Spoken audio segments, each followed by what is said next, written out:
Hello, what's up mga samurai? Sana ay mayroon kayong natutunan doon sa una nating video.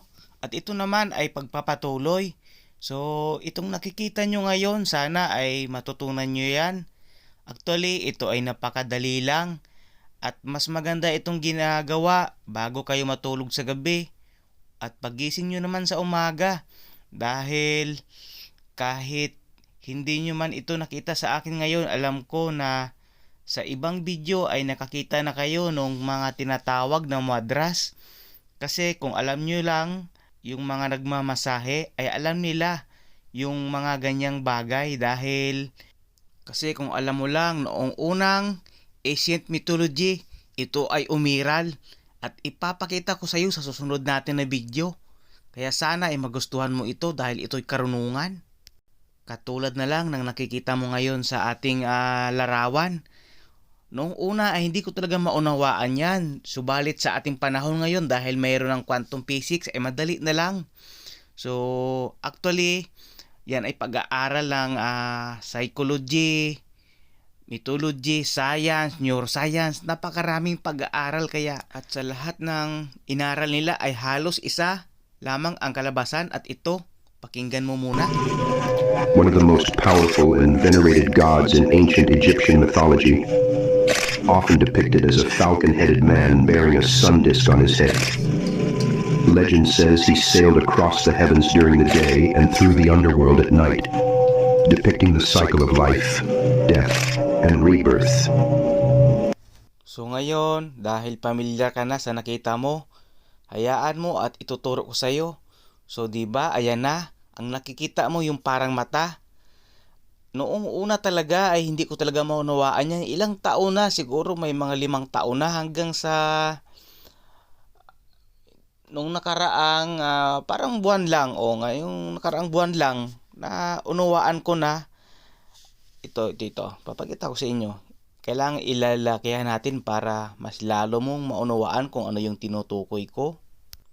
Ayan, nilihakihan ko na. O yan, di ba? So kung una mo siyang titignan ay akala mo parang mata. Actually, hindi ka nga tayo nagkakamali. Pag titignan mo talaga siya ay parang mata tapos parang may kilay. Pero sa mga malalim mag-isip ba ay mauunawaan mo kung ano yung psychological effect na tinatawag sa mga ganyan. So hayaan mo at ipapaliwanag ko sa iyo ngayon. So ito siya. So ang tawag sa kanya ay pineal gland. Kung sasabihin ko sa Tagalog ay parang third eye ganon. So ito ay sintro ng ating utak, ang sintro ng ating pag-iisip. Na kung sa Tagalog ay sinasabi nilang ulirat, maraming katawagan depende sa kinagisnan. So ito ay pineal gland sa English. So actually, alam ko naman na siguro nung high school tinuturo ang mga ganyang bagay. Pero ang kanyang tamang purpose talaga sa buhay ng tao ay hindi ito na ituro ng maayos. Kumbaga, dahil kulang nga talaga ang katuruan. At ang kanyang mga meaning ay andyan naman, mababasa mo, di ba? So, akalain mo, ang katuruan na yan ay nagmula pa sa Ehipto. Kung hindi ako nagkakamali, 3,500 years ago. O yan. At kung mapapansin mo naman doon sa diagram sa likuran, di ba? So lahat ng parte ng ating ulo ay meron siyang purpose, meron siyang layunin, meron siyang tungkulin na kailangang gampanan. So di ba? So ito pa yung ibang picture niya. So yan. Yan ang pineal gland. So ito ay pag-aaral ng hindi lang science, kundi neuroscience, physics at marami pang mga matataas na pag-aaral o pananaliksik sa ganitong bagay. So ayan. So kita mo na andun makikita mo naman na talagang ito ang patunay na ang Asian civilization ng Egyptian dito nagsimula talaga ang paghahari ng Diyos.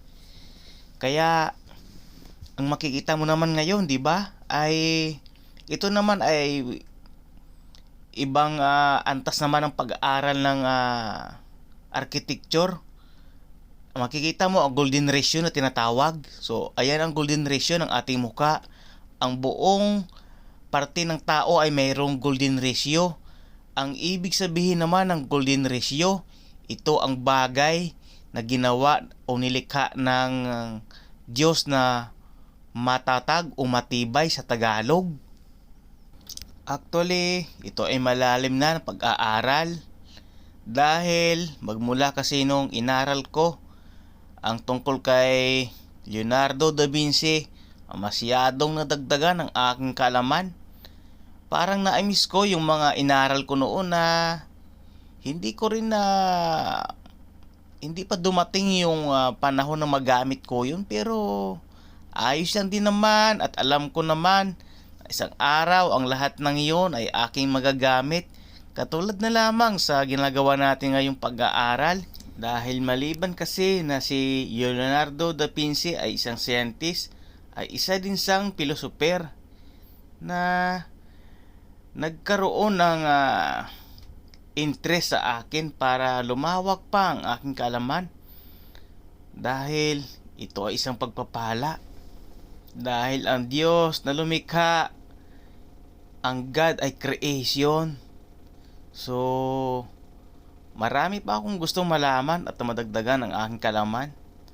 Kaya ito ay binabahagi ko lang din lamang sa mga tao na gustong magbago ang iyong buhay. Hindi lang yung pananaw, paninindigan. So halos magkasama na rin yan. Katulad ng sinabi ko, from letter A hanggang sa C. Maraming salamat, hanggang sa susunod.